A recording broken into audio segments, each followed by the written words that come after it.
High সবাইকে আসসালামু আলাইকুম। হঠাৎ বাসা থেকে নামতেই থেকে সব সমুদ্র হয়ে আছে, মনে হচ্ছে বাসার নিচে কেউ খাল কেটে গেছে। বর্ষাকাল অবশ্যই ভালো লাগে, কিন্তু এই পানি জমে থাকাটা একদম বিরক্ত লাগে। আর বর্ষাকালে কী করে ঢাকা চলতে হয় এটা খুব ভালো করে জানা আছে। এই ঠিক আমার আঙ্কেল, দেখেন কি এটা টেকনিক। অবশ্যই আমাকে এই টেকনিক অবলম্বন করতে হবে। আরে ভাই, জীবন তো আর থেমে থাকবে না। আর ঢাকার বর্ষাকাল মানেই আমি সাথে একটা লুঙ্গি রাখি, এক ছাতা আর একটি লুঙ্গি। আমি বরিশালের পোলা ভাই, নদী খাল আর পুকুর সাঁতরেই বড় হয়েছি। যদিও মিথ্যা কথা, তবে লুঙ্গি আমাদের বিপদের সঙ্গী। আজকেই তার প্রমাণ হয়ে যাবে।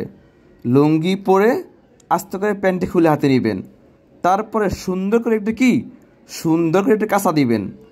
আর এই কাঁচা অবশ্যই আপনার বিপদ সীমা যেন অতিক্রম না করে এটা খেয়াল রাখবেন। এটাকে বলা হয় নর্মাল কাঁচা, আর একটা আছে জাঙ্গা কাঁচা, তাকে বলা হয় বাংলা কাঁচা। আর এই বাংলা কাঁচার আবিষ্কার বরিশাল থেকে হয়ে থাকে। কথা অনুযায়ী কাজ, কি দৃশ্য! প্যান মাথায় নিয়ে বাংলা কাঁচা দিয়ে। আচ্ছা, আমি যে হাঁটতেছি, পানিগুলো কি ভালো পানি? এগুলো কি বৃষ্টি পানি নাকি জোয়ার? জোয়ার কই যাবে ঢাকা থেকে? জোয়ার তো অবশ্যই না। তাহলে এগুলো কী পানি? পানিগুলো আটকে আছে নাকি কোনো ময়লা পানি আছে এর সাথে? না না, কী রে ভাই, কেমনে এটা? কি হলুদ হলুদ কি? সর সর সর।